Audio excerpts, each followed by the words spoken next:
Assalamualaikum warahmatullahi wabarakatuh. Perkenalkan, nama saya Fitri Udianisa dengan NIM 19921422127. Saya dari Prodi Akuntansi S1 kelas D. Di sini saya akan menjelaskan tentang sejarah perkembangan standar audit di Indonesia. Pada perkembangan standar audit, tahun 1972, Ikatan Akuntan Indonesia berhasil menerbitkan norma pemeriksaan akuntan yang disahkan di dalam Kongres ketiga Ikatan Akuntan di Indonesia. Pada tanggal 19 April tahun 1986, norma pemeriksaan akuntan yang telah diteliti dan disempurnakan oleh tim pengesahan serta disahkan oleh pengurus pusat Ikatan Akuntan Indonesia sebagai norma penugasan pemeriksaan atas laporan keuangan yang diterima setelah tanggal 31 Desember 1986. Pada tahun 1992, Ikatan Akuntan Indonesia menerbitkan norma pemeriksaan akuntan edisi revisi yang memasukkan suplemen nomor 1 sampai dengan nomor 12 dan interpretasi nomor 1 sampai dengan nomor 2. Indonesia merubah nama menjadi Komite Norma Pemeriksaan Akuntan menjadi Dewan Standar Profesional Akuntan Publik. Selama tahun 1999, Dewan melakukan perubahan atas Standar Profesional Akuntan Publik per 1 Agustus tahun 1994 dan menerbitkannya dalam buku yang diberi judul Standar Profesional Akuntan Publik per 1 Januari 2001. Standar Profesional Akuntan Publik per 1 Januari tahun 2001 terdiri dari 5 standar. Dapat dilihat pada PowerPoint yang ditampilkan.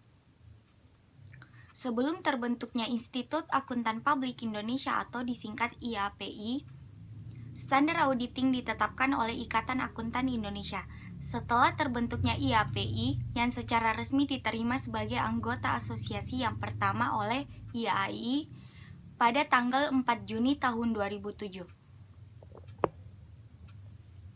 Serta diakui oleh pemerintah RI sebagai organisasi profesi akuntan publik yang berwenang melaksanakan ujian sertifikasi akuntan publik. Penyusunan dan diterbitkan standar profesional dan etika akuntan publik serta menyelenggarakan program pendidikan berkelanjutan bagi seluruh akuntan publik di Indonesia melalui Peraturan Menteri Keuangan. Selanjutnya, standar auditing berupa Standar Profesional Akuntan Publik atau disingkat SPAP disusun dan diterbitkan oleh IAPI.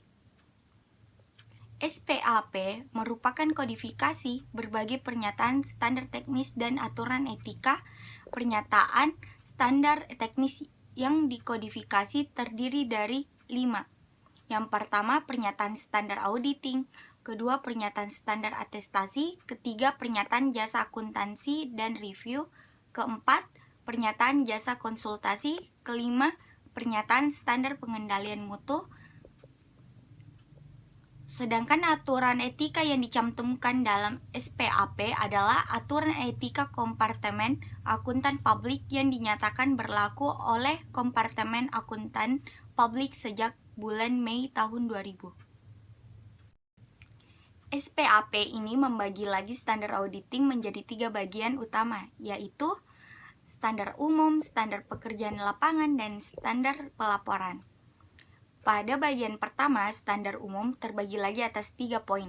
Yang pertama itu, keahlian dan pelatihan teknis yang memadai. Audit harus dilaksanakan oleh seorang atau yang memiliki keahlian dan pelatihan teknis yang cukup sebagai auditor. Poin kedua, independensi dalam sikap mental. Dalam semua hal yang berhubungan dengan perikatan independensi dalam sikap mental harus dipertahankan oleh auditor. Poin ketiga, kemahiran profesional yang cermat dan seksama. Dalam pelaksanaan audit dan penyusunan laporannya, auditor wajib menggunakan kemahiran profesionalnya dengan cermat dan seksama. Pada bagian kedua, standar pekerjaan lapangan terbagi lagi atas 3 poin. Yang pertama itu perencanaan dan supervisi audit. Pekerjaan harus direncanakan sebaik-baiknya dan jika digunakan asisten harus disupervisi dengan semestinya. Pada poin kedua, pemahaman yang memadai atas struktur pengendalian intern.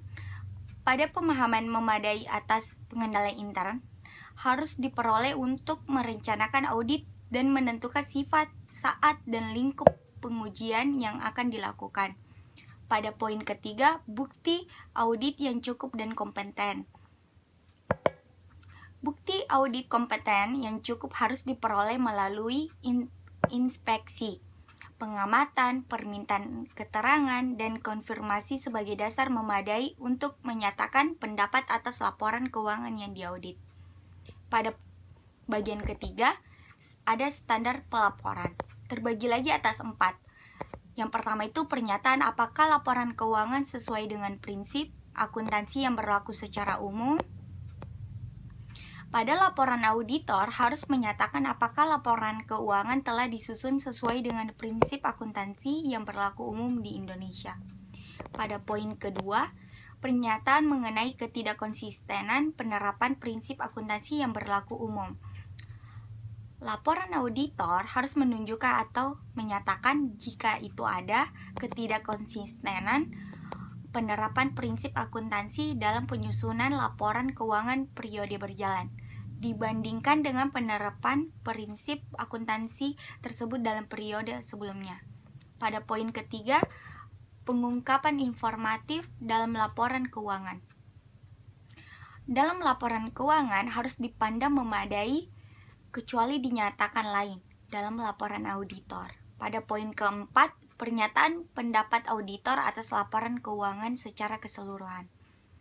Laporan auditor harus memuat suatu pernyataan pendapat mengenai laporan keuangan secara keseluruhan atau suatu asersi bahwa pernyataan demikian tidak dapat diberikan. Jika pendapat secara keseluruhan tidak dapat diberikan, maka alasannya harus dinyatakan. Dalam hal nama auditor dikaitkan dengan laporan keuangan, maka laporan auditor harus memuat petunjuk yang jelas mengenai sifat pekerjaan audit yang dilaksanakan, jika itu ada, dan tingkat tanggung jawab yang dipikul oleh auditor. Sedangkan pada ISA tidak ada namanya standar umum, standar pekerjaan lapangan, dan standar pelaporan. Penyajian standar yang ada di ISA sudah mencerminkan proses pengerjaan auditing. Pendekatan pekerjaan audit di ISA dibagi lagi dalam 6 tahap. Tahap pertama itu dimulai dengan persetujuan penugasan, kemudian tahap kedua melakukan pengumpulan informasi, pemahaman bisnis, dan sistem akuntansi klien, serta penentuan unit yang akan diaudit. Pada tahap ketiga adalah pengembangan strategi audit.